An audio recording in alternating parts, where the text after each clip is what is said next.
ভগবানের কথামৃত আস্বাদনে আগত সকল গৌর ভক্তবৃন্দের রাতুল চরণে প্রণিপাত নিবেদন করে আমরা পাঠে অবগাহন করতে চাই। আমরা দুটি ভাগে আলোচনা করব, একটি শ্রীমদ্ ভগবদ গীতা বা ভাগবত থেকে, আরেকটি হচ্ছে লোকনাথ ব্রহ্মচারীর জীবনী থেকে।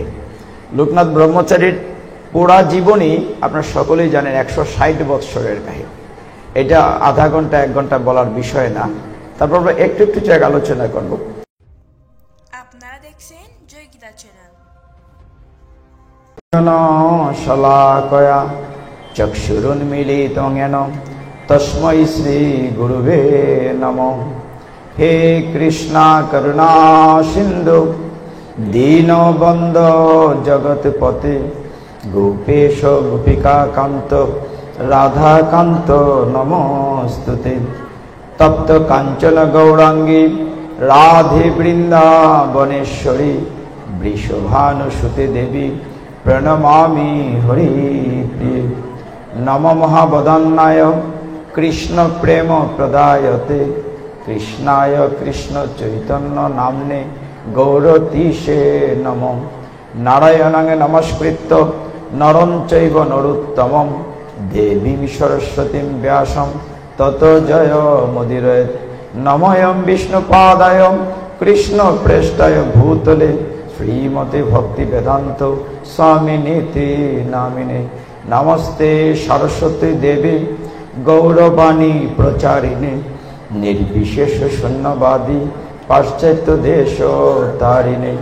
বাঞ্ছাকল্পতরুভ্যশ্চ কৃপা সিন্ধুভ্য এব চ পতিতানাং পাবনেভ্যো বৈষ্ণবেভ্যো নমো নমঃ।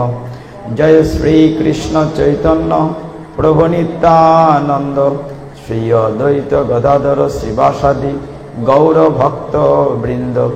হরে কৃষ্ণ কৃষ্ণ কৃষ্ণ হরে হরে, হরে রাম রাম রাম হরে হরে। হরিয়ন্ত। চমৎকারী বৃষ্টি বিদৌত পবিত্র সন্ধ্যাকালীন ভগবানের কথামৃত আস্বাদনে আগত সকল গৌর ভক্তবৃন্দের রাতুল চরণে প্রণিপাত নিবেদন করে আমরা পাঠে অবগাহন করতে চাই। আমরা দুটি ভাগে আলোচনা করব, একটি শ্রীমদ্ ভগবদ গীতা বা ভাগবত থেকে, আরেকটি হচ্ছে লোকনাথ ব্রহ্মচারীর জীবনী থেকে। লোকনাথ ব্রহ্মচারীর পুরা জীবনী আপনারা সকলেই জানেন, 160 বৎসরের কাহিনী। এটা আধা ঘন্টা 1 ঘন্টা বলার বিষয় না, তারপর আমরা একটু একটু জায়গা আলোচনা করব। পুরা জীবনী বহুবার আমি আলোচনা করেছি। তো ওনার বিবরণের শাস্ত্রে কি বলা হয়েছে? বলা হয়েছে শ্বেত বস্ত্র পরিধানম তাপনাশম লোকেশ্বরম ব্যগ্রচর্মাসনস্থিতম ত্রিকালজ্ঞ মহেশ্বরম। তাহলে এই প্রণাম মন্ত্রটি কি বলা হলো? তিনি সাদা কাপড় পরে বসে আছেন, শ্বেত বস্ত্র পরিধানম। আমরা অনেক সময় লাল কাপড় পরাইয়া রাখি, কিন্তু মন্ত্রতে কি বলা হচ্ছে এখানে? ঠিক আছে, শ্বেত বস্ত্র পরিধানম তাপনাশম লোকেশ্বরম। তিনি আমাদের সমস্ত দুঃখ তাপ নাশ করেন, লোকের ঈশ্বর। ব্যগ্র চর্মাসনস্থিত, বাঘের চামড়ার আসনের উপরে তিনি বসেছেন। তারপরে বলা হচ্ছে ত্রিকালজ্ঞ, তাকে কি বলা হচ্ছে? ত্রিকালজ্ঞ মহেশ্বরম। তাহলে কথাটা পরিষ্কার হয়ে গেল যে তিনি ত্রিকালজ্ঞ মহেশ্বর। আর একটু দূরে রাখো, দূরে রাখো, নাহলে সাউন্ডটা চলে আসে।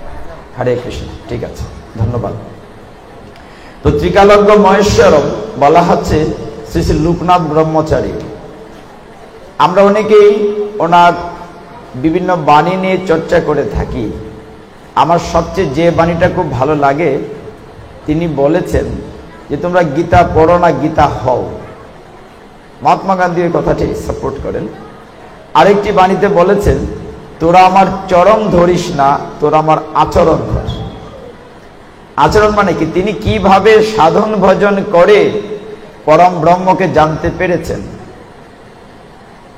লোকনাথ ব্রহ্মচারী, যেহেতু তিনি ব্রহ্মচারী, তার পরিবার থাকার কথা না, সন্তান আর যেহেতু বিয়ে করেননি, তো তিনি যেহেতু পরম্পরায় নাই ওই দিক থেকে, অথচ শিষ্য প্রশিষ্য যেভাবে আলোচনা করি না কেন, দিন দিন কিন্তু বৃদ্ধি হচ্ছে। মানে এটা অটোমেটিক্যালি বাড়ছে। কিভাবে? আমরা জানি মাতৃশক্তির যখন ধ্যান সাধন বনে যেখানেই যাবেন মাতৃশক্তি দিয়ে শুরু করতে হবে। প্রথম গেলেন তারা 51 পীঠের অন্যতম মহাপীঠ কালীঘাট, কলকাতায় যেখানে কালীঘাটটি আছে, এখন তো পরিষ্কার, মানে সিঁড়ি টিড়ি আছে গঙ্গার ঘাটের দিকে, একদম সুন্দর। কিন্তু তখনকার সময়, আজকে থেকে 150 বছর আগের কথা, তখন জঙ্গল জঙ্গল ছিল, জঙ্গল আগে। সেখানে প্রথম গেলেন, তারপরে পর্যায়ক্রমে বিভিন্ন জায়গায়, আমি এগুলো লম্বা করছি না, শেষের জায়গা থেকে দুটি কাহিনী বলে ভাগবতে আসবো। উনি সাধন ভজনটা কি করলেন এটা কল্পনা করতে পারবেন না আপনারা। ধ্রুব মহারাজের নাম শুনেছেন ভাগবতে, সবাই শুনেছেন না মা? ধ্রুব মহারাজ কত বছর বয়সে ঘর থেকে বেরিয়েছিলেন? মাত্র 5 বছর বয়সে। 5 বছর বয়সে তিনি কিভাবে তপস্যা করেছিলেন? যমুনার তীরে তার গুরুদেব নারদ মুনির নির্দেশনায় এক পায়ের উপরে দাঁড়িয়ে ধ্রুব মহারাজ কি করেছিলেন? প্রথম 1 মাস প্রতি 3 দিন পর পর কদবেল আর বড়ই খেয়েছিলেন, ধ্রুবর কথা বলছি। পরের মাস প্রতি 6 দিন অন্তর অন্তর শুধুমাত্র শুকনা ঘাস খেয়েছিলেন। পরের 1 মাস 9 দিন অন্তর শুধু জল খেয়েছিলেন। পরের 1 মাস 12 দিন পর পর শুধু বাতাস বক্ষণ করেছিলেন। তারপরের মাস কিছুই খান নাই, প্রাণ বন্ধ করে দিয়েছিলেন। এই অবস্থায় ভগবানকে পেয়েছিলেন ধ্রুব মহারাজ। ওইটার সাথে মিল আছে, তপস্যার কঠোরতা লোকনাথ ব্রহ্মচারীটা বলছি। তাকে নিয়ে তিনি যখন ভগবান গাঙ্গুলি, 2 জন, লোকনাথ ব্রহ্মচারী আর বেণীমাধব, 2 জনকে নিয়ে যখন বিভিন্ন ধর্মস্থানে গভীর থেকে গভীর বনে আরো কঠোর জায়গায়, একবারে একটা উদাহরণ বলি, আমরা যে কোনো ধ্যান ভজন বা যে পাঠ শুনছেন আপনারা, মনোযোগ থাকলে কি হবে, মনোযোগ না থাকলে কি হবে, মন দিয়ে শুনতে হবে কিনা। একটি বাজারের মধ্যে লোকনাথ বেণীমাধবকে গুরুজি বসিয়েছেন যে তোমরা এখানে বসে ধ্যান করো। কিছুক্ষণ পরে দেখেন গায়ে পিঁপড়া কামড়াচ্ছে। কি ব্যাপার, সারা গায়ে পিঁপড়া কামড়াচ্ছে। তো একদিন চোখ খুলে দেখলেন তাদেরকে আসনে বসিয়ে গুরুদেব তাদের চারদিকে মিষ্টি জাতীয় দ্রব্য, চিনি মিশ্রি দিয়ে রাখেন যাতে পিঁপড়া সে গায়ে কামড়ায়। এটা কেন করছেন? ভগবান গাঙ্গুলিকে জিজ্ঞাসা করলেন, বলে তোমাদের মনোযোগ আছে কিনা? হাটের মধ্যে বসিয়েছি, মানে কোলাহল, এত কোলাহলের ভিতরে তোমাদের মনোযোগ ধ্যানে ঠিক আছে কিনা? আর পিঁপড়া দিয়েছি কামড় সহ্য করে, তোমাদের মনোযোগ যেন নষ্ট না হয় এটা পরীক্ষা করার জন্য খুব মনোযোগ দিতে। ধ্যানের ট্রেনিং শুরু হয়েছে বহু পরে। কখন শুরু হয়েছে? হিমালয়ের একদম গুহাতে নিয়ে গেলেন, খালি গায়ে, বরফ আচ্ছাদিত, ঠান্ডা। প্রথম শুরু করলেন তিনি একান্তর ব্রত শিশুদেরকে। একান্তর ব্রত হচ্ছে মানে একদিন খাবেন, একদিন খাবেন না, পরের দিন খাবেন, 1 ডে আফটার ডে। আমাদের মতো পঞ্চব্যঞ্জন না, হবিষান্ন। আমরা হবিষান্ন সকলেই বুঝি, হবিষান্ন। এইভাবে চললো কিছুদিন। তারপর দিলেন ত্রিরাত্র ব্রত। কি ব্রত? ত্রিরাত্র মানে 3 রাত পরে পরে খাবেন, 3 দিন খাবেন না। আমরা যারা একাদশী ব্রত করি সারাদিনই উপবাস থাকতে পারি না, 12টা-1টা বাজলে বলে যে এখনো ভোগ ছুটছে না। তারপরে করলেন পঞ্চাহ। পঞ্চাহ ব্রতটি হচ্ছে যে প্রতি 5 দিন পর পর আহার। আহার বলতে ওই যে বলা হবিষান্ন। তারপরে হলো নবরাত্রি ব্রত, মানে আফটার 9 ডেজ, 9 দিন পর পর খাবেন। তারপরে হচ্ছে দ্বাদশাহ, মানে প্রতি 12 দিন পর পর খাবারের ব্যবস্থা হলো অভিষান্ন। তারপরে পঞ্চদশাহ, মানে 15 দিন পর পর। তারপর মাসাহ, 1 মাস কিচ্ছু খাবেন না, তারপরে খেলেন কিছুটা। এগুলো কল্পনা করতে শরীর শিহরিত হয়। মানে কি রকম, এই যে ত্রিকালজ্ঞ মহাপুরুষ লোকনাথ ব্রহ্মচারী কি করে ওই জায়গায় তিনি আজকে সারা পৃথিবীতে তাকালে সকলেই শ্রদ্ধা করছে, স্মরণ করছে। কেন? কত বড় সাধক মহাপুরুষ ছিলেন তিনি। 160 বৎসর জীবদ্দশায় সুস্থভাবে দেহ ত্যাগ করে, যদিও শেষে ভক্তের অনেক কিছু দায়িত্ব নিয়েছিলেন, সেটি আসবে আলোচনায়। তো প্রতি শেষের দিকে মাসা হলো 1 মাস অন্তর অন্তর খাবার।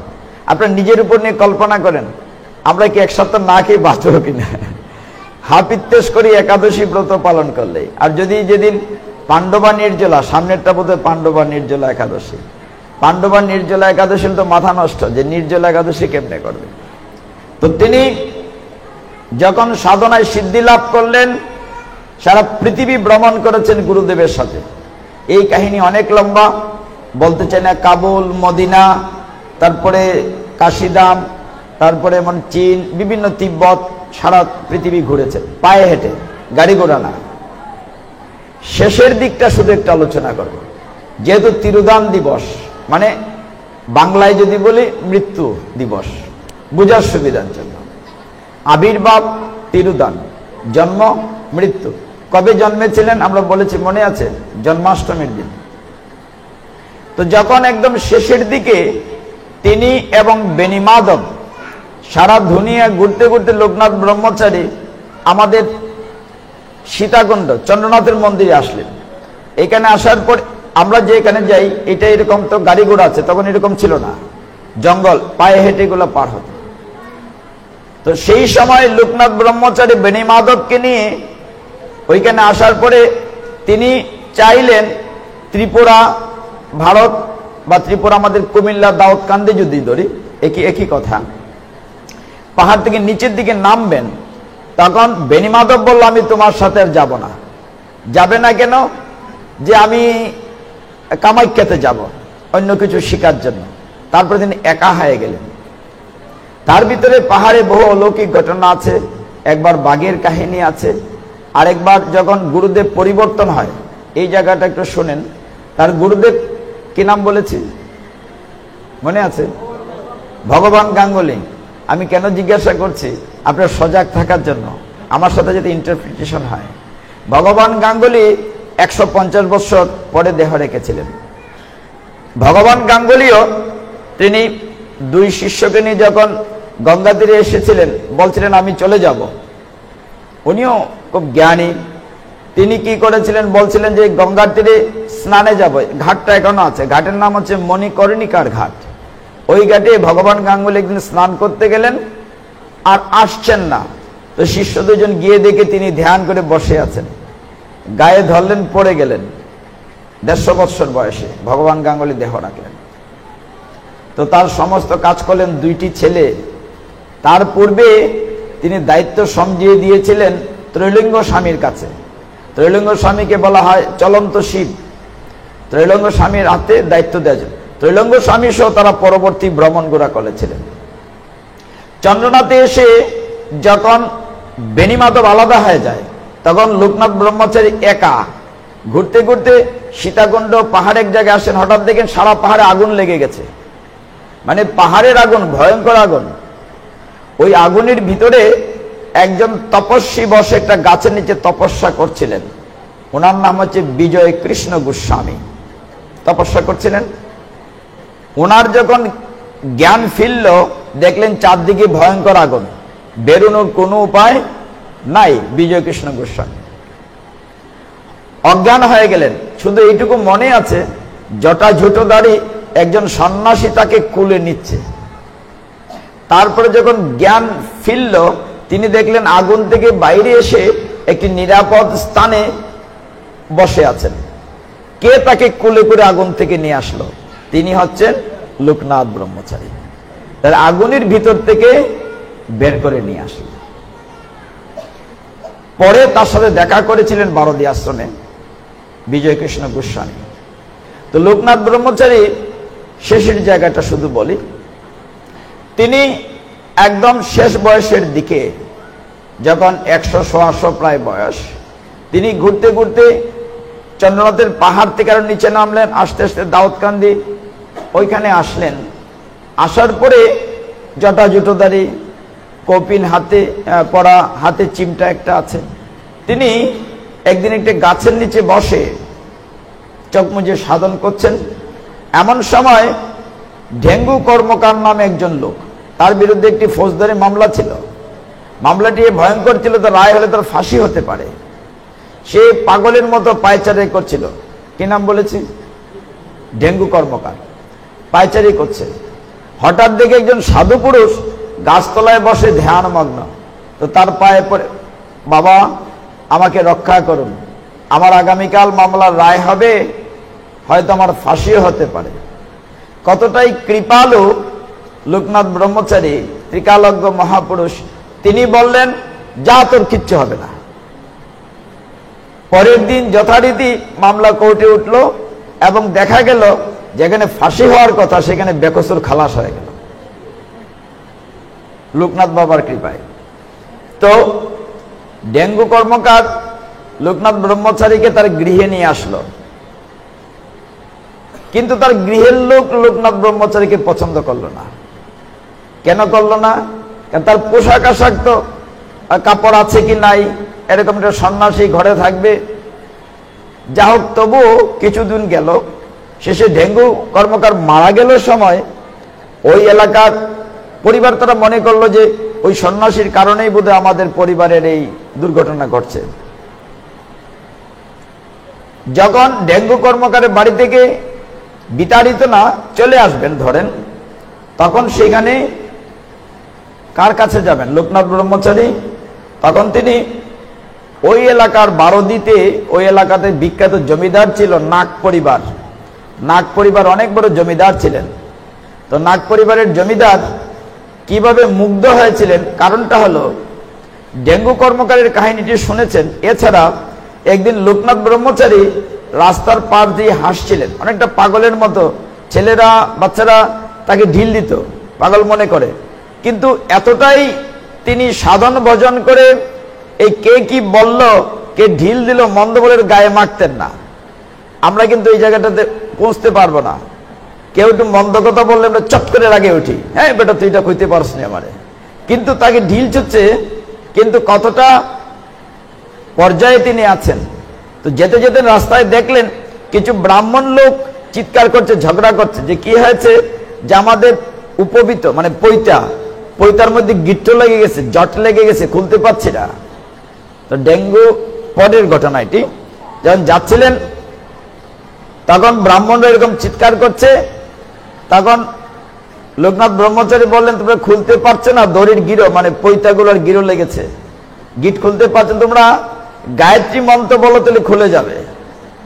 ওরা মনে করছে এটা পাগল, ও কি মন্ত্রতন্ত্র জানে নাকি।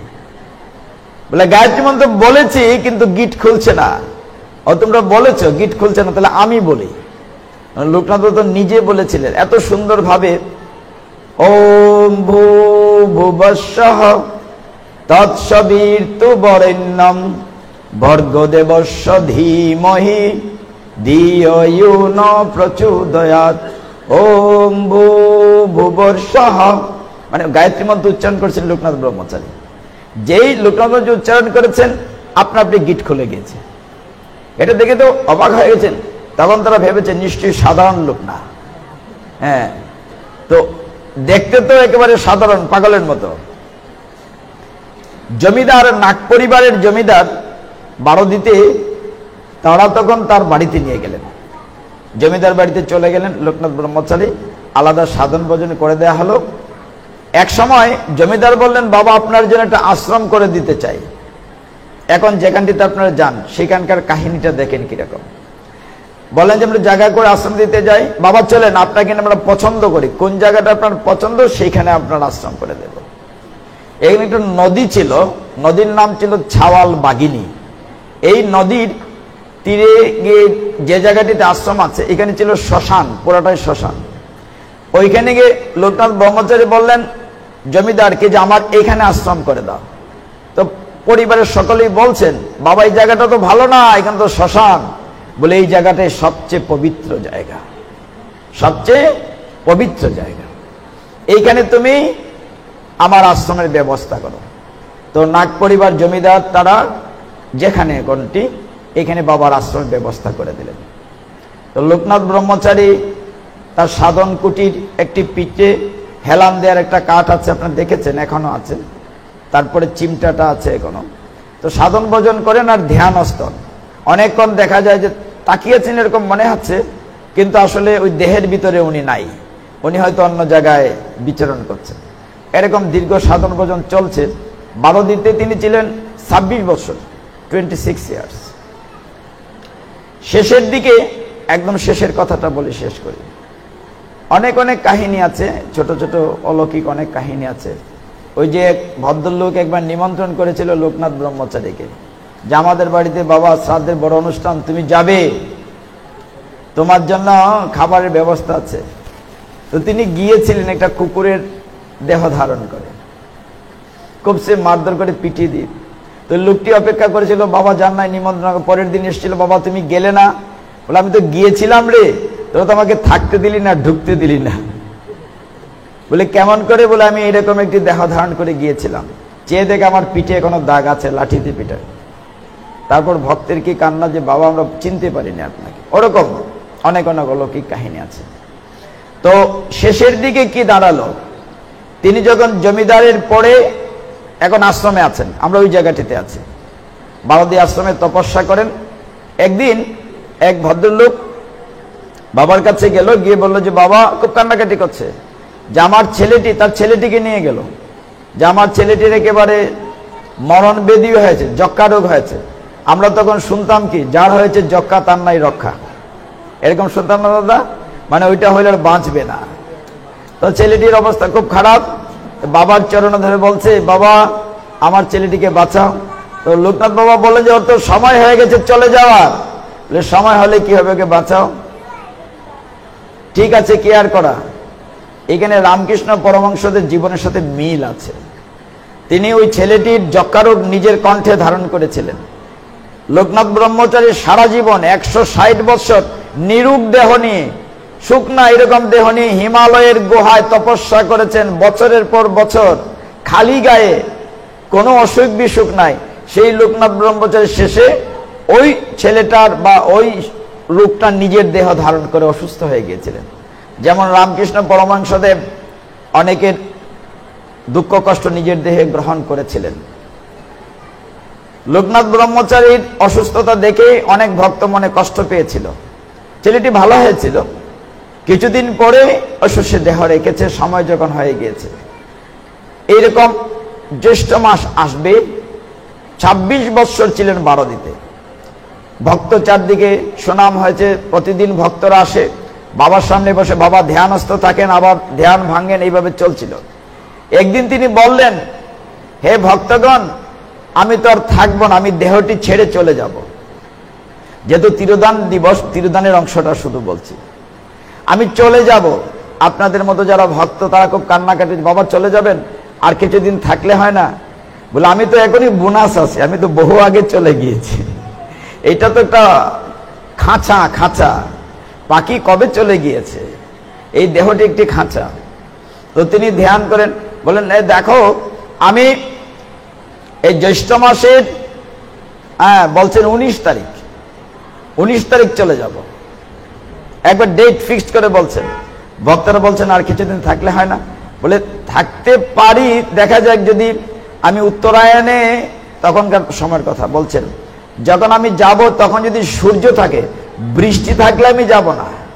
যদি সূর্যের আলো থাকে, সূর্যের রশ্মি ধরে আমি সূর্যলোকের অপারে চলে যাব। তো 18 তারিখ, উনি বলছেন 19 তারিখ চলে যাবেন। 18 তারিখ রাত্রে প্রচন্ড বৃষ্টি, এত বৃষ্টি, ভক্তরা খুব খুশি। তার নিশ্চয়ই বাবা বলেছেন বৃষ্টি হলে দেহ ত্যাগ করবেন না। তাহলে যেহেতু বৃষ্টি হচ্ছে, তাহলে নিশ্চয়ই বাবা এখন যাবেন না। পরদিন 19 তারিখ, ওমা 18 তারিখ রাত্রে তো বৃষ্টি, কিন্তু 19 তারিখ একদম ফটফটা, ঘুম থেকে উঠে সূর্যের আলো, হায় হায় কি অবস্থা। সকলেই আশ্রমে গিয়েছেন, গিয়ে দেখেন বাবা ধ্যানস্থ আছেন। কিছুক্ষণ পরে ভক্তদেরকে দেখে লোকনাথ ব্রহ্মচারী ভক্তদের প্রতি কতটাই কৃপালু ছিলেন। তিনি চিন্তা করলেন, আমি যদি এখন দেহ রাখি, ভক্তরা কান্নাকাটি করবে, খাওয়া দাওয়া করতে পারবে না।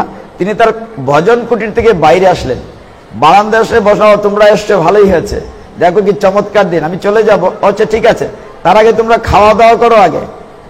বাবার আদেশকে লঙ্ঘন করতো না। খাওয়ার আয়োজন হলো, আপনারা দেখেছেন বারোদিতে খুব আলু সিদ্ধ, সিদ্ধ দিয়ে বালতিতে যে ভোগ নিবেদন, সিদ্ধ থাকে বেশিরভাগ। তো সব ভক্তরা, আরেকটা বিষয় থাকে, তাল মিষ্টি থাকে আর লেবুর শরবত থাকে, এইগুলো ব্যবস্থা থাকে। তো প্রসাদ দেয়া হলো, সমস্ত ভক্তরা সকলেই প্রসাদ পেলেন। তার বলেন ঠিক আছে, একটু ধ্যানে যাচ্ছে। তো বাবা 19 তারিখ জ্যৈষ্ঠ মাসে, তো সেখানে তিনি সকালবেলার ঘটনা, তখন সকাল 10টা-11টা বাজে, তিনি ওনার ভজন কুটিরে আবার, চোখ কিন্তু বিস্ফোরিত, চোখ কিন্তু বন্ধ না, মানে সবাই দেখছেন, তাকিয়ে আছেন। কার দিকে তাকিয়ে আছেন, কোথায় চলে গেছে খবর নাই। তো অনেকক্ষণ বসে আছেন ধ্যানস্থ ভক্তরা, বাবা কি আছেন না সত্যি সত্যি চলে গেলেন। সুন্দর সূর্য রশ্মি আলোকিত দিন, দিনমণি উদ্ভাসিত চমৎকার দিন হয়েছে। এক ভক্ত অপেক্ষা করতে করতে গিয়ে বাবার দেহে এরকম টাচ করেছে, স্পর্শ, উনি হেলে পড়েছেন। সকলে চারদিকে হাই হাই করছে, ওম দিব্যান লোকান সগচ্ছত, দিব্যান লোকান সগচ্ছত। তো এই দেহটি ছেড়ে যাওয়ার সাথে আমাদের গীতা কি বলে, এখন আমরা গীতা ভাগবতে ঢুকে যাব। ঠিক ওই জায়গাটিতে চন্দন কাষ্ঠ দিয়ে তার দেওয়া হয়েছে, একদম চন্দন কাঠ দিয়ে, ওইখানে 12 দিতে। চারদিকে শুধু আমাদের দেশের না, ভারত সহ সব জায়গার ভক্তরা এসে ভিড় করেছে। তো লোকনাথ ব্রহ্মচারী যখন দেহত্যাগ করেন 1890 খ্রিস্টাব্দের, দেখা যায় যে 1297 বাংলার 19 জ্যৈষ্ঠ সকাল 11:45 তিনি দেহ ত্যাগ করেছিলেন। দেখুন এই কথাটি থেকে আমরা গীতায় কি বুঝি, দেহ ত্যাগ করেছিলেন। তাহলে আমি কি দেহটা? একটি ছোট্ট ছেলে, তার দিদিমা অসুস্থ, বিছানায় শুয়ে আছে, সে স্কুলে গিয়েছে, স্কুল থেকে এসে শুনে দিদিমা চলে গিয়েছে, মানে মারা গিয়েছে। তো ছোট্ট ছেলে বুঝে না, সে তার আত্মীয় স্বজনকে বলছে কি হয়েছে, সবাই কান্নাকাটি করছে, তার বাবা মা কান্না করছে, বলে তোমার দিদিমা তো চলে গিয়েছে। তো ছোট্ট ছেলে অবুঝ বলছে চলে গিয়েছে, এই যে দিদিমা যে শুয়ে আছে বিছানায়, তোমরা বলছো দিদিমা চলে গিয়েছে, দিদিমা তো বিছানায় শুয়ে আছে, তাহলে চলে গিয়েছেটা কে? কে চলে গিয়েছে? ওইখানে যে পাখিটা এখানে ধুকধুক করছে সে চলে গিয়েছে। গীতার 2য় অধ্যায় সাংখ্যযোগ, সাংখ্যযোগে যে আত্মতত্ত্ব জ্ঞানটি দেয়া হয়েছে আমরা সকলেই জানি, কিন্তু এটা আমরা চর্চা করি না। আমার মূল পরিচয়টা কি? আমার পরিচয়টা হচ্ছে দেহ না আত্মা, কোনটা? আমি কি দেহ না আত্মা? উত্তর হচ্ছে আত্মা, আমার পরিচয় আত্মা। কিন্তু আমরা এটা মুখে হয়তো বলি, কিন্তু চর্চা করি না। ওই কথাটাই লোকনাথ ব্রহ্মচারী শেষ দৃশ্যতে বলছেন, যে তিনি দেহ ত্যাগ করেছেন। যিনি ভিতরে ছিলেন তিনি হচ্ছেন তিনি, যিনি দেহটাকে ত্যাগ করে চলে গেছে। এটা একটা জামা, একটা শার্ট, এটা খুলে রেখে চলে গেছে, জাস্ট দিস। ওই কথাটাই গীতায় 2য় অধ্যায় সাংখ্যযোগী ভগবান বলছেন, যে অর্জুন বলছে আমি যুদ্ধ করব না। কেন? আত্মীয় স্বজন হত্যা করে আমি রাজ্য সুখ চাই না। আর তুমি মারার কি? আমি তো মেরে রেখেছি। আর তুমি যে দেহটা নিয়ে চিন্তা করছো, এই দেহটা হচ্ছে নশ্বর। এই কথাগুলো আমরা প্রতিদিন পাঠে বলি, তারপর আমরা বুধ হয় না, বুধুদয় হয় না। আপনার সবার দেহটা নশ্বর। অর্জুন, তুমি যদি দেহটাকে মারো তীর দিয়ে, বল্লম দিয়ে, আর যদি নাও মারো, দেহটা এমনি মরে যাবে। এটি হচ্ছে গীতার জ্ঞান। দেহটা প্রতি মুহূর্তে মরে যাচ্ছে। এই যে আমার সামনে মুরব্বীরা আছেন, বা আমার দাদা আছেন, মামা আসছেন, অনেকে মাতাজিরা আছেন। আপনি কোটি টাকা খরচ করলে কি আবার বালক হতে পারবেন? আপনি মাতাজি লক্ষ লক্ষ কোটি কোটি টাকা খরচ করলে কি আবার বালিকা হতে পারবেন? পারবেন না। আপনার ওই সময়টা মরে গিয়ে প্রতি মুহূর্তে আপনার দেহটার মৃত্যু হচ্ছে, কিন্তু আমরা প্রত্যেকেই মনে করি আমরা বোধহয় আগের মতোই আছে। ওইটি হচ্ছে গীতা। ওই গীতার জ্ঞানটা নেওয়ার জন্য আমরা পাঠে আসি। আমাদের এই দেহটার যত্ন আমরা নেই প্রতিদিন। কত খাবার খাই, চর্বচস্য লেজ্জ পেহ, কত ধরনের খাবার খাই দেহটা ঠিক রাখার জন্য, কত ধরনের মেকআপ করি, কত ফেয়ার এন্ড লাভলি মাখি দেহটাকে ঠিক রাখার জন্য, কিন্তু ভিতরের যে পাখিটি সেইটার যত্ন নেই কিনা? সেইটার খাবার কি আমরা ওই খাবার না? সেটার খাবার হচ্ছে এখন যেটা করছেন, গীতা ভাগবত শ্রবণ করা, হরে কৃষ্ণ কীর্তন করা, ভগবানের গুণকীর্তন করা, সাধু সঙ্গ করা, মন্দিরে যাওয়া, এইগুলো হচ্ছে ওই ভিতরেরটার খাবার। এটা করি কিনা? আমরা ওই খাঁচাটি নিয়ে ব্যস্ত, কিন্তু ওই পাখি নিয়ে ব্যস্ত না। এই নিয়ে গল্প বহুদিন বলেছি, আজকে গল্পটা আবার বলে গোপালের ভাগবতে যাব। দেখুন, এক গ্রামে এরা কয়েক ভাই ছিলেন। কয়েক ভাইয়ের মধ্যে প্রথম দুই ভাই বিয়ে হয়েছে। ছোট ভাইয়ের বিয়ের জন্য পাশের গ্রাম থেকে একটা মেয়ে সম্বন্ধ করা হয়েছে। তো মেয়েটি বিয়ের আগে একটি ময়না পাখি পালতো, পুষত পাখি। অনেকের বাড়িতে আছে না, খাঁচার মধ্যে ময়না কথা বলানো যায়, শেখানো যায়। অতিথি এসেছে, ফিরে যাও, ময়না রাধে রাধে বলো। তো মেয়েটি পাখিটিকে খুব পছন্দ করতো, আর রূপার একটি খাঁচা, খুব চমৎকার। বিয়ের পরে ওই পাখিটিকে শ্বশুর বাড়িতে নিয়ে এসছে, খাঁচা সহ। খুব ভালো আছে শ্বশুর বাড়িতে, তার আরো যা আছে সবাইকে নিয়ে ভালোই আছে। কিছুদিন পরে ছোট বৌমার ভাইয়ের বিয়ে ঠিক হয়েছে, এখন ভাইয়ের বিয়েতে যাবে।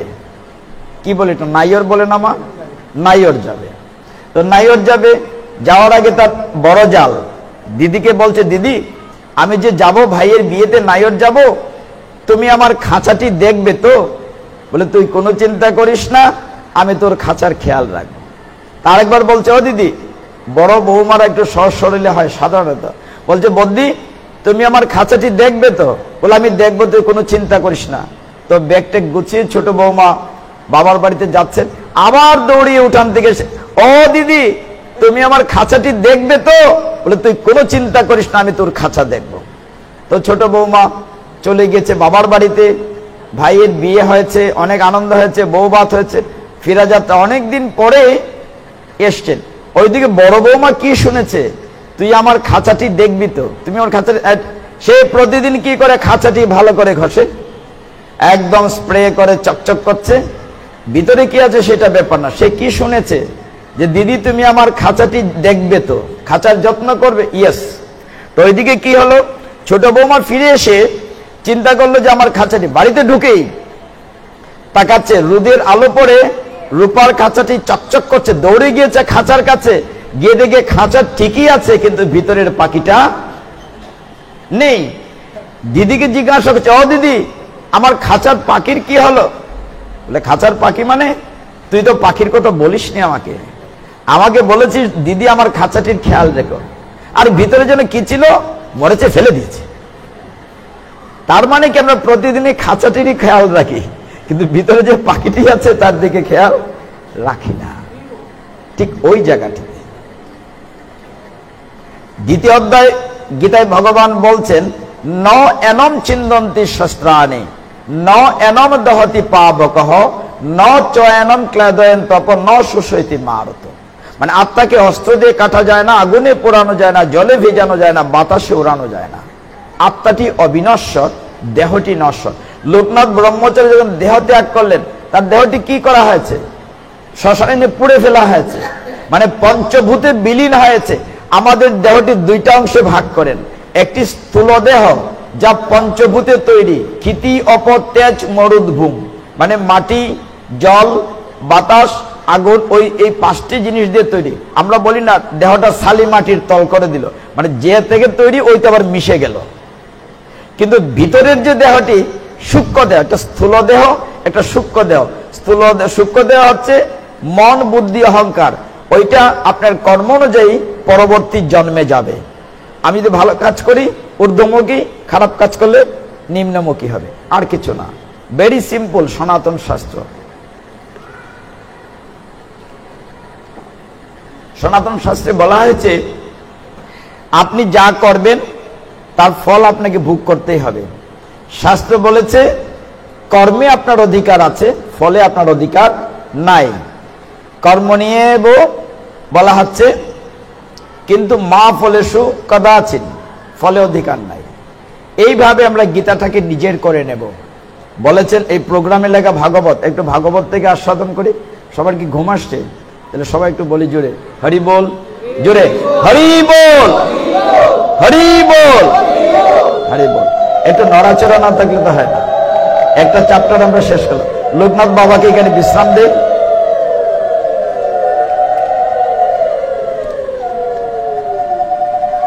প্রথম দিন তো একটু লোক সমাগম যেরকমই হয়, তারপরে আপনারা যারা এসছেন আপনারা পাখির দিকে খেয়াল রাখেন বলে আসছেন, এই পাখিটির দিকে আমরা খেয়াল রাখবো।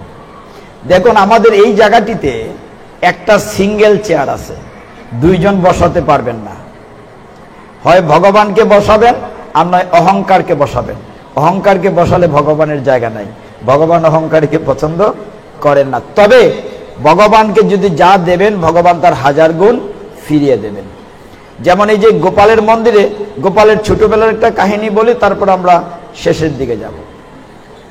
গোপাল যখন খুব ছোট্ট ছিলেন তাকে সকলেই ব্রজ মায়েরা, আপনাদের মতো ব্রজ গোপিনীরা নিজের সন্তানের মতো ভালোবাসতেন। ভালোবাসতেন কিনা গোপালকে? আপনারা ভালোবাসেন কিনা?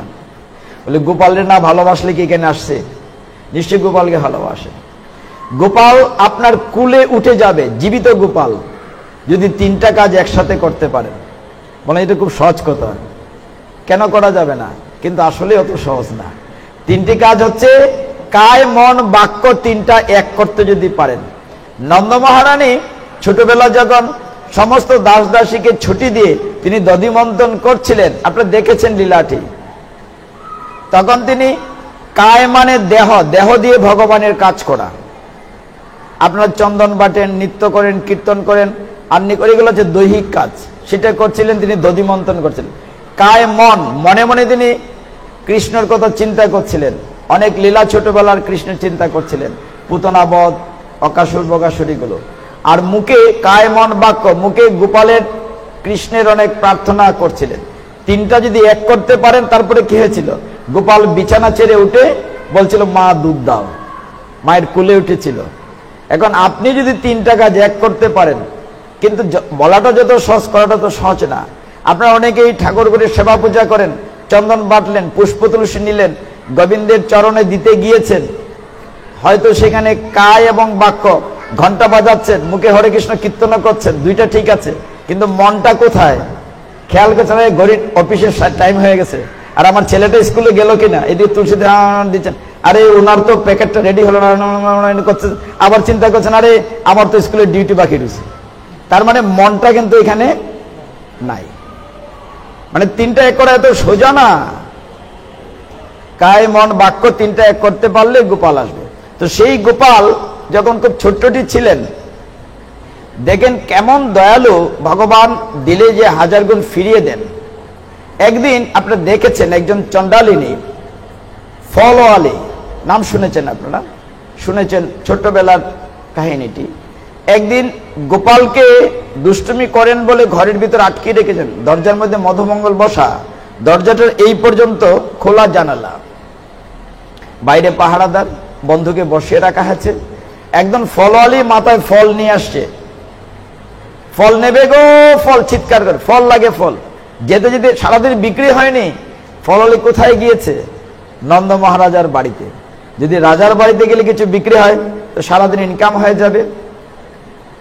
ভিতর থেকে কৃষ্ণ এরকম করে ডাকছে, মানে গোপাল ডাকছে, যে আপনাদের গোপাল এরকম করে ডাকছে। এত সুন্দর মুখ চেহারা দেখে মাতাজির মন গলে গেছে, যে এত সুন্দর হয় নাকি, মানে এরকম আকর্ষণ। বেরোতে পারছেন না, মধুমঙ্গলকে ইশারায় কৃষ্ণ বললেন তুমি দরজাটা খুলে দাও বন্ধু, যা পাই অর্ধেক তোমাকে দেব। তো গোপাল বাইরে আসলেন, একটু একটু হেঁটে হেঁটে, চমৎকার, এত সুন্দর নীলাবধে গোপালের দিকে তাকিয়ে এই মাতাজি ইচ্ছা হলো যদি কোলে নিতে পারতাম, এই শিশুটির আদর করতে পারতাম। মানে তার রূপ দেখে মানে মুগ্ধ হয়ে গেলেন। তো বললেন, কাছে গিয়ে কৃষ্ণ বললেন যে আমি ফল নেব। ফলওয়ালি বললেন ফল যে নেবে তার তো দাম দিতে হবে। এখন ছোট বাচ্চা তো দাম কি জিনিস বুঝে না, বলে আমি দাম ছাড়া তো ফল দেয় না। বলে দাম কি? বলে আমি তোমাকে ফল দেব, তার বিপরীতে তুমি কিছু দেবে, সেটা হচ্ছে দাম। গোপাল তখন বলছে কই না, আমাদের ব্রজতই নিয়ম নাই, বিভিন্ন মাতাজিরা আমাকে মাখন দেন, বলেন গোপাল তুমি একটু নাচো, তুমি একটু কীর্তন করো, নাচ, আমি নাচানাচি করি, ও তাহলে এটি হচ্ছে দাম, তার বিনিময়ে কিছু দিতে হবে। এখন আমি তোমাকে কি দেই? দেখা গেল উঠোনের এক পাশে অনেকগুলো ধান এরকম ঝিক করে পড়ে আছে, ছোট্ট গোপাল হাতে করে ধান নিয়েছেন এক মুষ্টি। এখন আস্তে আস্তে হেঁটে যখন ফলওয়ালের কাছে এসছেন, দেখেছেন হাতে নাই, মানে পড়ে গেছে আঙ্গুলের ফাঁক দিয়ে, হাতে করে সে পড়ে গেছে। এখন তাকিয়ে আছেন, এরকম শিশু হয়, অবাক করা আকর্ষণীয় গোপালের চেহারা। আবার গিয়েছেন, তৃতীয়বার যখন আসেন হাত ঘেমে গিয়েছে, দেখলেন হাত খুলে 2টা ধান লেগে আছে, বলে তাতেই হবে, মানে আর দান দরকার নাই, তোমার এই রূপকানা দেখে আমি এমনি মন ভরে গিয়েছে, কিছু লাগবে না। 2খানা ধান দিয়েছে, এরকম করে অনেকগুলো ফল 2 হাতের মধ্যে নিয়েছে, আর তাকিয়েছে চন্ডালিনী। তাকাতে তাকাতে বাড়ি গিয়েছে, যেতে যেতে রাস্তায় চিন্তা করলো, হায় হায় কি করলাম, সারাদিন বিক্রি করে কোনো টাকা পয়সা কিছু নিল না, মাত্র 2টা ধান নিয়ে আসলাম। কিন্তু যতই বাড়ির কাছে যাচ্ছে গোয়ালিনী, তার মাথার টুকরিটির ওজন ভারী লাগছে, আরেকটু যাচ্ছে ওজন ভারী লাগছে। বাড়ির কাছে গিয়ে বৌমাদেরকে ডেকেছে, ওগো তোমরা আসো, মাথায় তো ভারী লাগছে কেন? যেই মাথা থেকে নামালন দেখলো, একেবারে হিরে জহরত মণিমুক্তায় টুকরিখানা ভরে গেছে। হরি বল। তাহলে গোপালকে ভগবানকে দিলে কমে না বাড়ে? কিন্তু আমরা কিভাবে চিন্তা করি? গীতায় ভগবান বলেছেন, নবম অধ্যায় 27 নম্বর শ্লোকে, ইয়ৎ করোষি তস্নাসি, তুমি যা করো যা খাও, ভগবান বলছেন মদ অর্পণম, আমাকে দিয়ে খাবে। আমার কথা না, গীতায় লিখে আছে, খুলে দেখেন। ভগবান বলছেন বিশ্ব ব্রহ্মাণ্ডের সবকিছুর মালিক আমি, আমার জিনিস আমাকে না দিয়ে খাইবা, আমাকে না দিয়ে খেলে মানে তুমি চুরি করে খেলে। তার মানে এই আসলে আমরা অনেক চুরচুন্নি আছি কিনা? ভগবানকে না দিয়ে যারা খায়, আমার কথা না, শাস্ত্র বলছে যে তুমি গ্রাসে গ্রাসে চুরির জিনিস খাচ্ছ। ভগবানকে দিলে বাড়ে। আমরা একটা উদাহরণ দেখলাম গোপালের জীবনীতে, বাড়ে কিভাবে? মনে করেন, আচ্ছা কমে গেলে দিতাম কিনা সন্দেহ আছে। গোপালকে 10টা নাড়ু যদি দেই, ভোগের পরে তো 10টা নাড়ুই ফেরত পাই না, গোপাল খেয়ে ফেলেন মা, 10টাই ফেরত পাই। যদি গোপাল 2-4টা খাইয়া লাইতেন, তাহলে 10টা দিতাম কিনা সন্দেহ আছে। নিজের লেগে 2টা রাখতাম, নাতির লেগে 2টা রাখতাম, 10টা দিতাম কিনা সন্দেহ আছে। কিন্তু ভগবানের কাছে দিলে কমে না, বাড়ে। এই নিয়ে বহুদিন আমি উদাহরণটি বলেছি। ভগবানকে নিবেদন করলে স্বাদ বাড়ে, ঘ্রাণ বাড়ে, তৃপ্তি বাড়ে। যেমন আপনার ঘরে নিমন্ত্রণ করলেন, আমরা সকলকে আজকে প্রসাদের না, এমনি হয়তো খিচুড়ি রান্না করলেন, একদম ঘি দিয়ে টমেটো দিয়ে স্বাদ করে রান্না করলেন। আর এই যে উৎসব হবে, উৎসবের পরে যে মহাপ্রসাদ দেয়া হচ্ছে, বুটের ডাল সিদ্ধ হয় নাই, আলু পটল চেয়ে আছে, পাতলা গরম প্লেটে নিয়ে ফু দিয়ে সুরুত সুরুত করে খাইতেছেন। আপনার ঘরের খিচুড়ির স্বাদ না উৎসবেরটা স্বাদ? উৎসবের তো ঘিটি কিছুই দেওয়া হয় নাই, তো কেন স্বাদ? এটা ভগবানকে নিবেদন করা। এর চেয়ে সহজ উদাহরণ আছে। ভগবানকে দিলে বাড়ে তো, কমে না। তারপর আমরা কৃপণতা করি, ভগবানেরটা নিয়ে খাই, ইচ্ছে মতো ভগবানকে দেই না। এই যে আপনারা আমরা সুন্দর সুন্দর জামা শাড়ি কাপড় পরে এসছেন, এগুলাকে কেউ মাতৃগর্ভ থেকে নিয়ে এসেছিলাম? আমরা তো ন্যাংটা এসেছি, ন্যাংটা চলে যাব। সব তো ভগবান দিয়েছেন, আর ভগবানেরটা আবার ভগবানকে দেওয়ার জন্য খুব কৃপণতা করি। তবে একটি কথা সত্য, ভগবানের যারা প্রকৃত ভক্ত, তাদেরকে ভগবান আমরা মনে করি খুব রাজার হালতে আছেন, তা না, তাদেরকে ভগবান বেশি কষ্ট দেন। আপনারা বলেন না, কৃষ্ণ কি বলেন? যে করে আমার আশ, আমি তার করি সর্বনাশ। তারপরে যদি সে না চারে আমার আশ, আমি হই তার দাসের দাস। ঠিক না? যেমন ভগবান তার আপনজনকে কষ্ট দিয়েছেন, 2টা উদাহরণ দেই। মহাভারতের যুদ্ধে ভগবান কোন পক্ষে ছিলেন? কোন পক্ষে? পাণ্ডব পক্ষে। অর্জুন ভগবানের প্রিয় শিষ্য সখা, অর্জুনের সাথে তার পারিবারিক সম্পর্ক আছে। পঞ্চপাণ্ডব প্রথম 3 জনের মা কুন্তী দেবী কৃষ্ণের পিসিমা হন, তাহলে পিসাতো ভাই। আবার ছোট বোন কি সুভদ্রাকে বিয়ে দিয়েছেন, সেই হিসাবে আবার বোনের জামাই, সম্পর্ক 2 দিকে, আপনজন। কিন্তু পঞ্চপাণ্ডবের পরিবার সবচেয়ে বেশি কষ্ট পেয়েছে কিনা? মাসও কতবার বনবাসে গিয়েছে, ভগবান তো তাদের লোক। কত কষ্ট, যত গৃহে আগুন জ্বালে পুড়িয়ে মেরেছিল প্রায়, তারপরে আবার 12 বছর 13 বছর 25 বছর বনে বনে কাটিয়েছেন, তাহলে কষ্ট তারা পান নাই? ভগবানের সবচেয়ে প্রিয়তমা যদি বলি দ্রৌপদী, যাকে ভগবান সখী বলতেন, তার উপরে কত অত্যাচার গিয়েছে, তার আপনজন সবচেয়ে বেশি কষ্ট পান কিনা? সবচেয়ে বড় ভক্তদের মধ্যে ভক্ত রাজ বলি প্রহ্লাদ মহারাজ, তিনি সবচেয়ে কষ্ট পেয়েছেন। আপন তার পিতা তাকে মারার জন্য কত করেছে কিনা। তার মানে আপনারা যদি কষ্ট থেকে বলেন, হায় রে ভগবান, আমি তোমার জন্য এত কিছু করছি, আমাকে তো কষ্টে রেখেছো, দুঃখ পাওয়ার কিছু নাই। এটি ভগবানের প্রকৃত পরীক্ষা। আমি কি কথাটা পরিষ্কার করতে পেরেছি? আপনি দেখেন আমাদের ধর্ম কতটুকু বিনয় শেখায়। যখন যুদ্ধ শুরু হয়েছিল কুরুক্ষেত্রের যুদ্ধ, আপনারা দেখেছেন, একদিকে পাণ্ডব, একদিকে কৌরব, একদিকে 7 অক্ষরিত 11 অক্ষরহীন যুদ্ধ শুরু হবে। হরে কৃষ্ণ কৃষ্ণ কৃষ্ণ হরে হরে, হরে রাম রাম রাম হরে হরে। বিকল্প কি লেখা হয়েছে কারেন্টের? বিকল্প কিছু আছে? হরে কৃষ্ণ সবাই হরে কৃষ্ণ কৃষ্ণ কৃষ্ণ হরে হরে, হরে রাম রাম রাম হরে হরে। সবাই হরে কৃষ্ণ কৃষ্ণ কৃষ্ণ হরে হরে, হরে রাম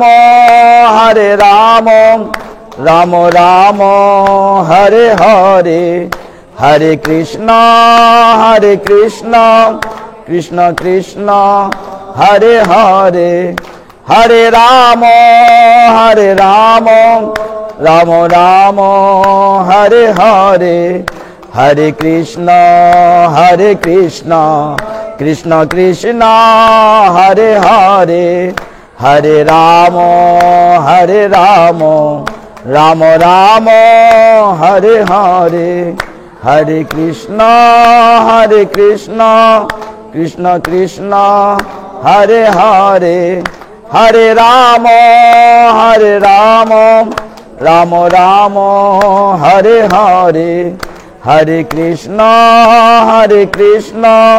কৃষ্ণ কৃষ্ণ হরে হরে, হরে রাম রাম রাম হরে হরে, হরে কৃষ্ণ কৃষ্ণ কৃষ্ণ হরে হরে, হরে রাম রাম রাম হরে হরে, হরে কৃষ্ণ কৃষ্ণ কৃষ্ণ হরে হরে, হরে রাম রাম রাম হরে হরে। হরি বল হরি বল হরি বল। আচ্ছা বলেন, কারেন্ট না থাকাতে লাভ হয়েছে না লস হয়েছে? হ্যাঁ, কারেন্ট যে গেছে গিয়া এতে লাভ হয়েছে না ক্ষতি হয়েছে? ভগবানের নাম নেওয়ার একটা সুযোগ পাইছেন, এমনি কি নিতেন না, কিন্তু এই যে একটা সময় ছিল না। তার মানে ভগবান যা করেন মঙ্গলের জন্য, ভগবান যা করেন মঙ্গলের জন্য করেন। এই জায়গাটা 2 মিনিট বলি। এক দেশে এক রাজা মন্ত্রী খুব ভালো ছিল। রাজা এবং মন্ত্রী সবসময় একসাথে যাইতো বিভিন্ন জায়গায়, মৃগয়ায়, যুদ্ধে, মিটিংয়ে। রাজা মন্ত্রীকে খুব পছন্দ করতেন। মন্ত্রী কিন্তু ভগবানের প্রতি পুরা বিশ্বাস, যে ভগবান যা করেন মঙ্গলের জন্যই করেন। তো মন্ত্রী একবার রাজার ছেলে হয়েছে, তো বলছেন ভগবান যা করেন মঙ্গলের জন্যই করেন। ছেলে মারা গিয়েছে, তবু বলছেন ভগবান যা করেন। এই তুমি কি বল, আমার ছেলে মরে গেছেন মঙ্গলের কথা বলে, রাজন আপনি জানেন না, ভগবান যা করেন মঙ্গলের জন্য। আরেকবার হলো কি, যুদ্ধে রাজা আহত হলেন, আঙ্গুল কেটে গেল। মন্ত্রীর কাছে, হ্যাঁ রাজন আপনার আঙ্গুল কাটা গেছে? হ্যাঁ, ভগবান যা করেন মঙ্গলের জন্য। এইবার রাজা সহ্য করতে পারলেন না, বেটা যা করছে সবাই মঙ্গলের জন্যই করেন। রাগের ছুটে রাজা কি করলেন, মন্ত্রীকে, যা বেটা তো জেলে যা, জেলখানা নিয়ে তাড়াতাড়ি রেখে দিলেন। কিছুদিন পরে রাজা আবার যাবেন মৃগয়ায়, মানে হরিণ শিকারে। মন্ত্রী তো জেলখানায়। তো রাজা গিয়েছেন মৃগয়ায়, যেতে যেতে অনেক দূরে গিয়ে রাস্তা হারিয়ে ফেলেছেন। গভীর রাত্র, তিনি আর রাজ্যে ফিরে আসতে পারলেন না। হঠাৎ রাত্রেবেলা হারে রে রে রে ডাকাতের দল রাজাকে ঘেরাও করে ফেলল। রাজাকে ঘেরাও করে নিয়ে গেল গভীর বনে একটা গুহার ভিতরে। এখানে কালী মায়ের ভক্ত ডাকাত, কালী মায়ের কাছে সে মানুষ করেছে নরবলি দেবে। রাজাকে সুন্দর স্বাস্থ্য তাকে ধরে নিয়েছে যে ওকে আজকে মায়ের সামনে বলি দেয়া হবে। তো রাজাকে সুন্দর করে স্নান টান করিয়েছে, লাল জবা ফুলের মালা পরিয়েছে, লাল সিঁদুর দিয়েছে। যখন বলি দেয়া হবে ওইখানে পুরোহিত বলছে আগে চেক করে দেখো সে নিখুঁত কিনা, মায়ের সামনে ক্ষত কোনো জিনিস উৎসর্গ করা যাবে না, সারা শরীর দেখো সব অঙ্গ ঠিক আছে কিনা। এখন তার ডাকাতের যে আরো লোক ছিল সবাই দেখেছে না না ঠিক নাই, তার একটা আঙ্গুল নাই, আর বেটা লাথি মেরে বের করে দিয়েছে যে ওকে বলি দেয়া যাবে না, অত খুঁত আছে, নিখুঁত না। যেই ওকে বের করে দিয়েছে দৌড়াতে দৌড়াতে জানে প্রাণে ভোরবেলা এসে কোন রকম রাজবাড়িতে উঠেছে। বাবা বেঁচে গেলাম আঙ্গুলটা না থাকাতে। তো মন্ত্রী তো ঠিকই বলেছিল, ভগবান যা করেন মঙ্গলের জন্যই করেন। আঙ্গুলটা যদি থাকতো আসতো তাহলে আঙ্গুলের কারণে আমার মাথা কাটা যেত, বাইচে আসছে। তারপরে তিনি দৌড়াই গেলেন জেলখানায়, যে মন্ত্রীকে বলেন মন্ত্রী তোমার কথাই বোধহয় ঠিক, ভগবান যা করেন। কিন্তু একটা বিষয় বুঝলাম না, তোমাকে যখন জেলে ঢুকালাম তখনও তুমি বলছো ভগবান যখন মঙ্গলের জন্যই করেন, তোমার জেলের শাস্তি হয়েছে তবু বলছো যে ভগবান মঙ্গলের জন্যই করেন, এইটা আমাকে বোঝাও। তখন মন্ত্রী বললেন আপনার আঙ্গুল কাটার পরে বলেছে তো মঙ্গলের জন্যই, আপনি এই জন্য রাগ করে আমাকে জেলে ঢুকিয়ে দিয়েছেন।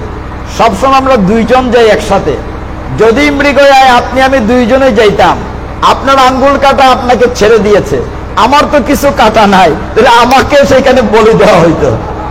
তাহলে ভগবান আমাকে জেলখানায় রেখে কি মঙ্গল করেন নাই? নিশ্চয়ই মঙ্গল করেছেন, আমার প্রাণ বাঁচিয়ে দিয়েছেন। তো ভগবান যা করেন মঙ্গলের জন্যই করেন। এইবার শেষের আমরা 20 মিনিট একটু কথা বলবো ভাগবত থেকে।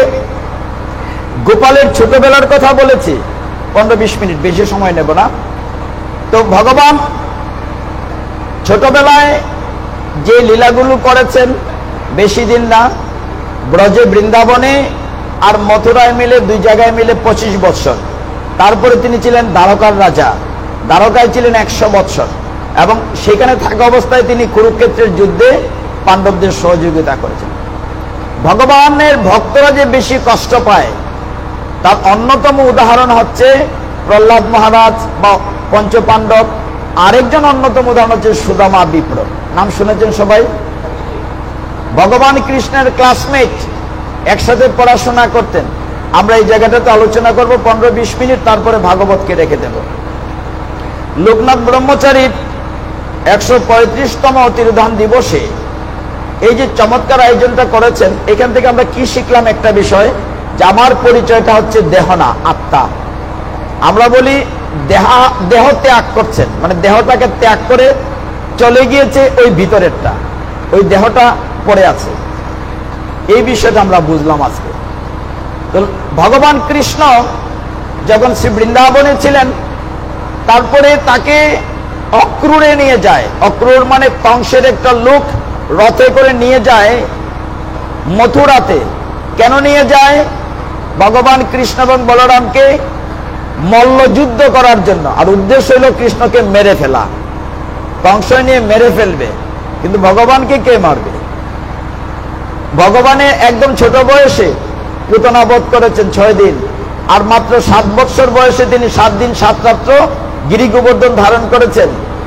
তিনি অগাসুর, বকাসুর, কত অসুর বধ করেছেন, তৃণাবর্তসুর, শকটাসুর, কালীয় দমন করেছেন।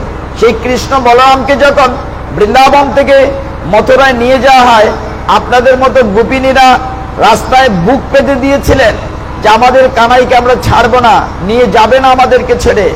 কৃষ্ণ বলেছিলেন শ্রীমতী রাধারানী ললিতা বিশাখাকে আমি আবার আসব, ওই কথাটা বলে আটকিয়েছিলেন। গেলেন মথুরায়। মথুরায় যাওয়ার পরে কৃষ্ণ লোক শিক্ষা দেওয়ার জন্য স্কুলে ভর্তি হলেন। কৃষ্ণের গুরুদেবের নাম কি? যেখানে পড়াশোনা করতে গিয়েছিলেন সন্দীপনী মুনি। কি নাম? লোকনাথের গুরুদেবের নাম কি ছিল? ভগবান গাঙ্গুলি, মনে রাখতে হবে। তো শান্তিপুনির আশ্রমে অনেকেই পড়তে যায়, তারা 3 জন গেলেন, কৃষ্ণ, বলরাম এবং সুদামা বিপ্র মানে ব্রাহ্মণ। কৃষ্ণ, বলরাম এবং সুদামা ছোট ছোট গেলেন। সেখানে যাওয়ার পরে দীর্ঘদিন গুরুগৃহে কাজ করলেন। একদিন গুরুমা লাকড়ি নাই রান্না করার, গুরুদেব পাঠালেন বনে। কৃষ্ণ এবং সুদামা, প্রচন্ড বৃষ্টি, এরকম বৃষ্টির দিন, সাথে দিয়ে দিলেন কিছু খাবার। এই জন্য অনেক কাহিনী আছে, পরে আবার এই জায়গাটাতে আসব। যখন সন্দীপনী মুনির আশ্রমে 64 দিন পড়াশোনা করলেন, 64 দিনে কৃষ্ণ 64 বিদ্যা কলা অর্জন করলেন, সবকিছু শিখলেন 64 দিনে, গান বাজনা নাচ সবকিছু, যত বিদ্যা আছে, এমনকি বিউটি পার্লারের ডিউটিটাও শিখলেন, কারণ রাধারানীকে সাজাতে হবে না, সবকিছু শিখলেন। যখন পড়াশোনা শেষ করে আবার ফিরে আসলেন, তারপরে তিনি চলে গেলেন দ্বারকায়, রাজা হলেন। কৃষ্ণ হলেন দ্বারকেশ্বর। ভগবান কৃষ্ণের 16,108 মহিষী, বিশাল সংসার, এত বড় নগরী, প্রত্যেকের কাছে কৃষ্ণ একসাথে থাকতেন। সবাই ভাবতেন কৃষ্ণ আমার সাথেই আছেন। এইভাবে যখন দিন যাচ্ছিল, একদিন ভোরবেলা, এখন থেকে মন দিয়ে শোনেন এই 15 মিনিট লাস্ট সময়টা। একদিন ভোরবেলা কৃষ্ণ ললিত সুরে বাঁশুরি বাজাচ্ছেন, খুব করুণ সুরে, এমন ভাবে বাঁশুরি বাজাচ্ছেন, মা রুক্মিণীর ঘুম ভেঙে গেল। ভগবানের যে মহিষী রানীরা ছিলেন, তাদের মধ্যে প্রধান হচ্ছে রুক্মিণী। রুক্মিণী, জাম্ববতী, সত্যভামা, যমুনা বা জাহ্নবী, সত্যা, চিত্রাঙ্গদা, এরকম করে 8 জন হচ্ছেন প্রধান। রুক্মিণী দেবীর ঘুম ভেঙে গেল। ঘুম ভেঙে কৃষ্ণকে বলছেন, হে প্রাণনাথ, তুমি এত করুণ সুরে বাঁশুরি বাজাচ্ছ কেন? তুমি এত করুণ সুরে কেন বাঁশুরি বাজাচ্ছ? কৃষ্ণ বলে যে, দেখো, আমার এক বন্ধু ক্লাসমেট সুদামা এত কষ্টে আছে, কিন্তু আমি যে রাজা হয়েছে তবু আমার কাছে আসে না। দেখো দেখো দেখো বলে সামনে টেলিভিশনের মতো তিনি তার স্ত্রী রুক্মিণীকে দেখাচ্ছেন। সুদামা বিপ্র এতটাই কৃষ্ণ ভক্ত ছিল, যে বললাম কৃষ্ণের ভক্ত যারা তারা বেশি কষ্ট করে, ভিক্ষা করে, ছেলে মেয়ে নিয়ে তার সংসার চলে, খুব কষ্টে। মা সুদামা বিপ্রের স্ত্রীর নাম ছিল বসুন্ধরা। কি নাম বলেছি?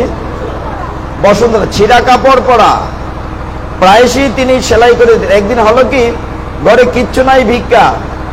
কৃষ্ণ দেখাচ্ছেন রুক্মিণীকে, সবসময় শুধু বলতেন, সুদামা শ্রীকৃষ্ণ শ্রীকৃষ্ণ শ্রীকৃষ্ণ, এমনি করে তার জীবন যেত।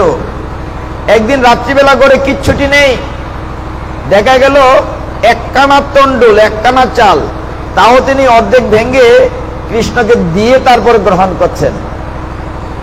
কৃষ্ণ বলেন, দেখো রুক্মিণী, আমার কত বড় ভক্ত, আমার ক্লাসমেট, একখানা তন্ডুল তাও আমাকে না দিয়ে সে গ্রহণ করে নাই। রাত্রে শুয়েছেন, ঘুমের মধ্যে সুদামা বিপ্র উঠে তার স্ত্রীর আঁচল সেলাই করে দিচ্ছেন। বসুন্ধরার এত গরিব, ভিক্ষাবৃত্তি করে যখন খুব কষ্টের দিন যাচ্ছে, বাচ্চারা খেয়ে না খেয়ে, তিনি 5 ঘরের বেশি যেতেন না, কিছু পেলেন বা না পেলেন। স্ত্রী প্রায়ই বলতো, তুমি যাও না দ্বারকাতে, শুনেছি তোমার বন্ধু আজকে বড় রাজা হয়েছে, বন্ধুর কাছ থেকে কিছু নিয়ে এসো। এই সুদামা বিপ্রের কাহিনীটি অমল পুরাণ শ্রীমদ্ ভাগবতমের 80 এবং 81 অধ্যায়ে আছে। ওই গ্রামে এক সম্পর্কে চক্রধর নামে এক লোক ছিল। চক্রধর রাজার বাড়িতে, ওই এলাকার সুদামা যেখানে থাকতেন, ওই রাজার ওইখানে গিয়ে গান টান করতেন, পয়সা রোজগার করতেন। চক্রধর একদিন বলল সুদামাকে, সুদামা চলো না, তুমি তো ভালো কীর্তন করো, গিয়ে যদি তুমি রাজার প্রশংসা করে গান রচনা করো, তাহলে রাজা তোমাকে সাহায্য করবে। অনেকদিন বলার পরে চক্রধরের সাথে গেল সুদামা, গিয়ে দেখবে রাজা মদ্যপান করে মেয়ে নিয়ে অনেক স্ফূর্তি করছে, আনন্দ করছে। দেখে সুদামার খুব খারাপ লাগলো। চক্রধর বলল, তুমি রাজার প্রশংসা করে গান করো, এই তো হচ্ছে রাজা। কিন্তু সুদামা বললেন, এ কে রাজা? রাজা হচ্ছেন অনাদির আদি গোবিন্দ। অনাদির আদি গোবিন্দ হচ্ছেন রাজা, তাকে রাজা কে বানিয়েছে? রাজা শুনে বলেন যা ওর মৃত্যুদণ্ড, সুদামার মৃত্যুদণ্ড। অনেক অনন্য বিনয় করল চক্রধর, অনন্য বিনয় করল না বাঁচিয়ে দাও, মারবে না। শাস্তি সাব্যস্ত হলো, 3 তলার উপর থেকে চাবুক মারতে মারতে তাকে নিচে ফেলে দিতে হবে। কি শাস্তি দেয়া হলো? চাবুক মারবে। যখন মারতে মারতে নিচে ফেলে দিল সুদামাকে, সারা শরীর কেটে গেল, রক্তাক্ত ছিলে গেল। হে ভক্তগণ, অনেক কষ্টে সুদামা ঘরে আসলেন। তার স্ত্রী বসুন্ধরা বলছেন, অগো তুমি যে সব সময় খালি ভগবান শ্রীকৃষ্ণ শ্রীকৃষ্ণ করো, তোমার শ্রীকৃষ্ণ তোমার বিপদে তো সাহায্য করে না। বলে নিশ্চয়ই করবে, করবে, তুমি দেখো। রাত্রিবেলা শুয়েছেন, সারা গায়ে যন্ত্রণা। সুদামার স্ত্রী তার গায়ে তৈল লাগিয়ে দিচ্ছে। সুদামা বলছে, ওগো আমার গায়ে তুমি তৈল দিও না। কেন বলছে দিও না?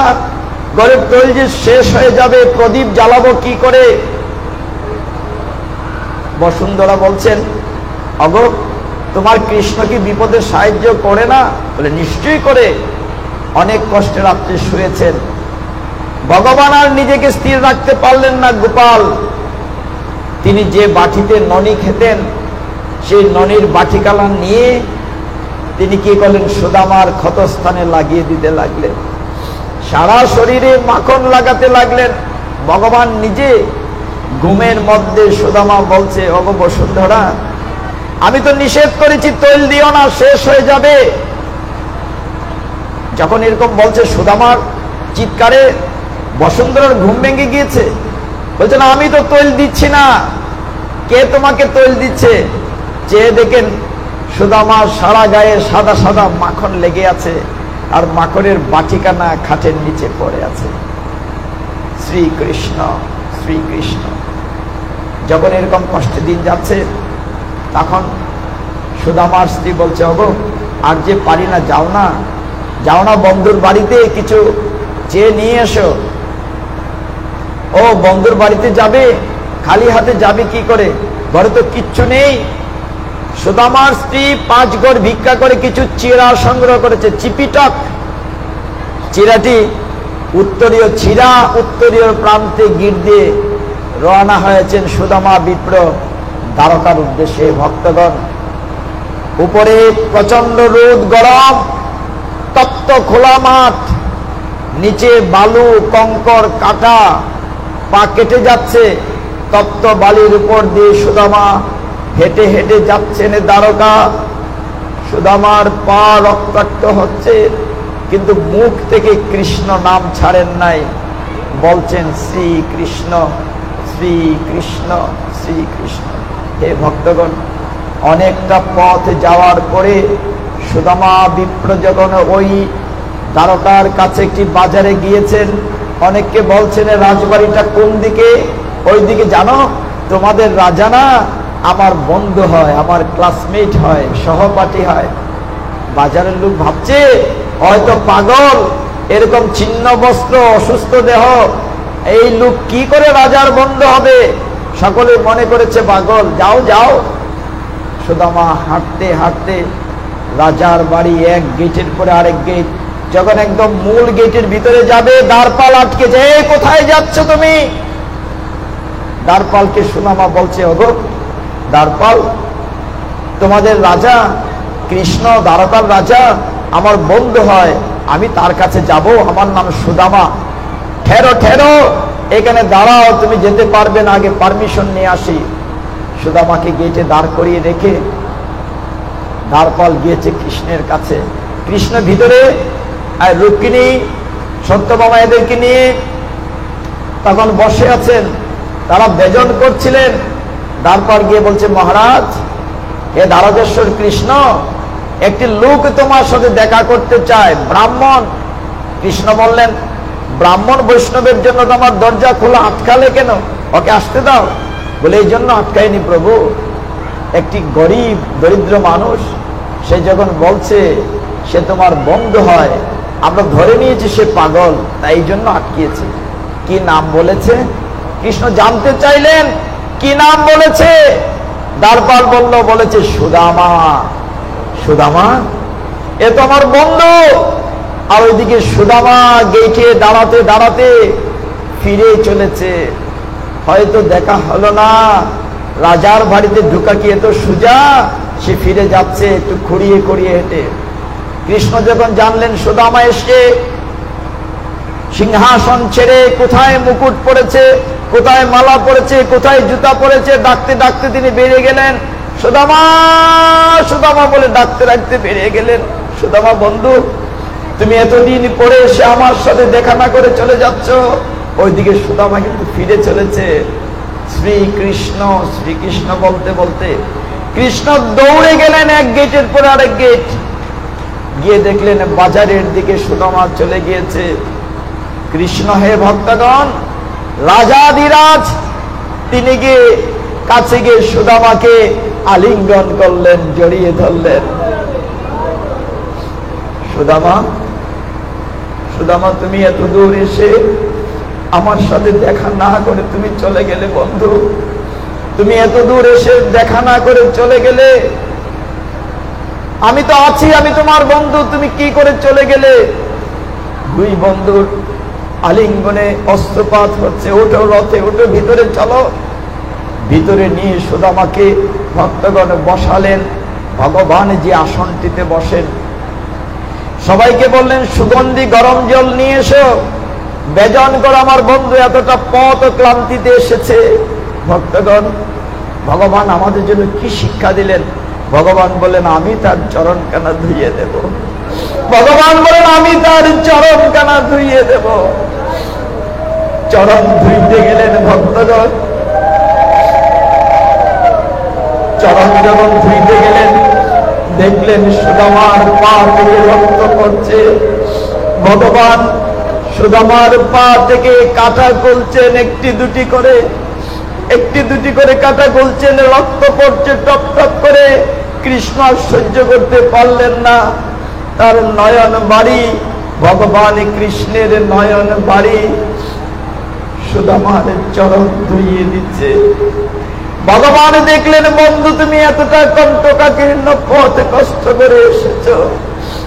সুদামার চরণ দুগানি উষ্ণ গরম সুগন্ধি জল নয়, শুধু ভগবানের নিজের চোখের জল দিয়ে কি দেব ভগবানকে? ভক্তগণ, কি নিয়ে এসেছি পৃথিবীতে?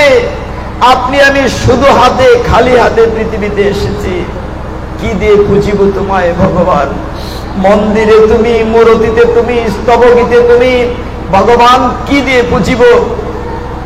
নিজের বাগানের একটি বড় ফুল দিয়ে বলি ভগবান আমি ফুটিয়েছি ফুলটি, এই ফুলটিকে আমি ফুটিয়েছি, সেটি তো ভগবানের। কি দেব ভগবান খুশি হন?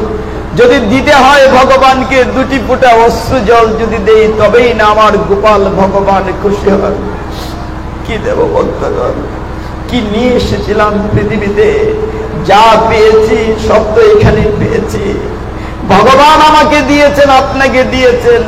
ভগবানকে যদি দিতে হয়, যদি দিতেই হয় ভগবানকে দুটি ফোঁটা অশ্রু জল দেই, তবেই না এই দুর্লভ মনুষ্য জন্ম সার্থক হবে। সুদামার চরণ দোকানে ভগবান নিজের অশ্রু বাড়ি দিয়ে ধুইয়ে দিলেন। অগ সুন্দর কাপড় আনো, অনেকদিন পর আমার বন্ধু এসেছে, সুন্দর কাপড় সাজানো হলো। খাবার নিয়ে এসে ভগবানের নিজের হাতে সুদামাকে খাওয়ালেন। বিশ্রামের পালা। বন্ধু স্ত্রী মিলে সকলেই যত্ন করছেন, সুদামার চরণ সেবা করছেন। সারা রাত গল্পে কেটে গেল প্রায়। ভগবান জিজ্ঞাসা করলেন, সুদামা অনেকদিন পরে তুমি এসেছো আমাদের বাড়িতে, আমার বন্ধু পত্নী আমার জন্য কোনো খাবার উপহার দেয় নাই। সুদামা লুকাচ্ছে, চিরার মুখটা বালিশের নিচে লুকোচ্ছে। কোথায় রাজার আমি, কোথায় গরিব ব্রাহ্মণ, আমি কি করে ভগবানের কাছে এই ছোট্ট জিনিসটা দেই? বন্ধু তুমি কি লুকাচ্ছ? কি লুকাচ্ছ? দাও না। না না, দেয়া যাবে না তোমাকে। ভগবান জোর করে তার কাছ থেকে নিলেন চিরার মুষ্টিটি, এক থাবায় মুখে দিলেন, সমস্ত মর্তলোক দান হয়ে গেল। আরেক থাবা নিলেন, স্বর্গ দান হয়ে গেল। আরেকবার যখন নিতে গেলেন তখন রুক্মিণী দেবী তারা বাধা দিলেন, অগো সবই দিয়ে দিচ্ছ, আর তোমার বন্ধু পত্নী তো অমৃত দিয়েছে, আমরা কিন্তু আস্বাদন করবো না। সকলেই আস্বাদন করছে, গল্প করে রাত পোহায়েছে। পরের দিন সুদামা এক পা করে বন্ধুর কাছ থেকে বিদায় নিয়ে বাড়ি যাচ্ছে, আর মনে মনে ভাবছে আমি তো কৃষ্ণের কাছে কিচ্ছুটি চাইনি, আমার স্ত্রী পাঠিয়েছিল কিছু চাওয়ার জন্য, কিছু তো চাইতে পারিনি, কিচ্ছুটি চাইনি। আমার মনে আনন্দই আছে, আমি চাইনি তো কি হয়েছে, আমি ভগবান কৃষ্ণের দেহের আলিঙ্গন পেয়েছি, আমি ভগবানের দেহের স্পর্শ পেয়েছি, ভগবানের সাথে একসাথে সেবা পেয়েছি, আর কি চাই জীবনে। আমি ভগবানের দেহকান্তি স্পর্শ পেয়েছি, কিছু লাগবে না। হাঁটতে হাঁটতে বাড়ির দিকে গিয়েছেন সুদামা। দূর থেকে দেখে বাড়ি চিনতে পারছেন না। হরে কৃষ্ণ, হরি বল, হরে কৃষ্ণ। এটা চেঞ্জ না করলেও পারতে রে বাবা, 5 মিনিট শেষ করে দিত।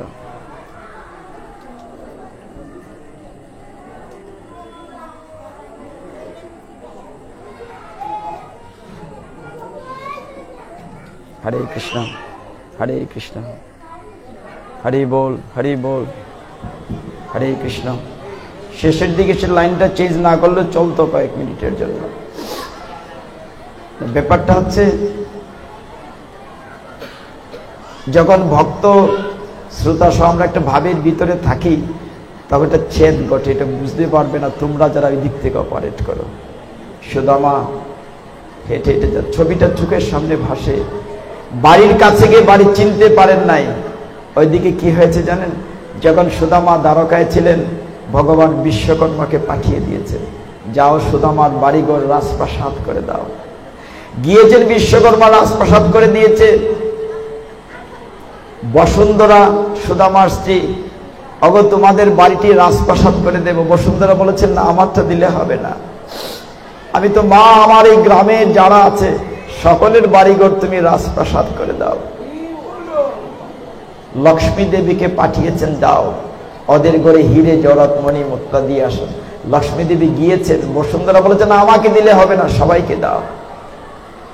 যখন সুদামা ফিরে গেলেন, বিরাট রাজবাড়ি, সামনে সরোবর, হংসমিথুন খেলা করছে, চারদিকে পুষ্প বাগান, চিনা যায় না। ভেতর থেকে বসুন্ধরা বেরিয়েছেন, মনে হয় সাক্ষাৎ লক্ষ্মী দেবী বেরিয়েছেন, এত সুন্দর। অগো তুমি এসছো, তোমার বন্ধু না কত কিছু দিয়েছে, আমি তো বন্ধুর কাছে কিচ্ছু চাইনি, আমি তো আমার বন্ধুর কাছে কিচ্ছু চাইনি। ভক্তগণ, ভগবানের কাছে চাইতে হয় না, চাইতে হয় না। ভগবান তো করুণা সিন্ধু, ভগবান আপনার ভক্তি চান। কতটুকু প্রেম দিয়েছেন, কতটুকু অশ্রু জল দিয়েছেন। সুদামা দেখে অবাক হয়েছে, তার স্ত্রী ডাকছে, ঘরে এসো। ছেলে মেয়েদের সুন্দর রাজকীয় পোশাক, রাজপুত্র, হাতির দাঁতের কাজ করা খাট পালঙ্ক, কিন্তু সুদামা এগুলো দেখছে না। ওগো, আমার ঠাকুর ঘরটা ঠিক আছে তো, আমার আগের জায়গাটা ঠিক আছে তো।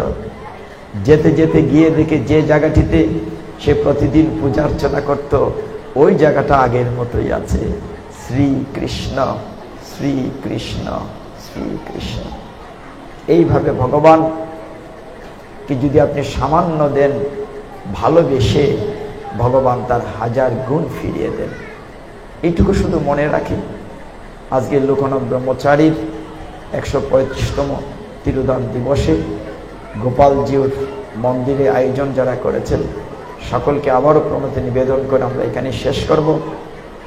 কলিযুগ পাবন অবতার শ্রীমন মহাপ্রভু, আমি শুরুতে একটা নিমন্ত্রণ দিয়েছিলাম, আগামী 31 তারিখ শ্রীমন মহাপ্রভু আখড়ায় পাঠ আছে, বৃন্দাবন দাস কাঠিয়া বাবাজির অনুষ্ঠান 31 তারিখ।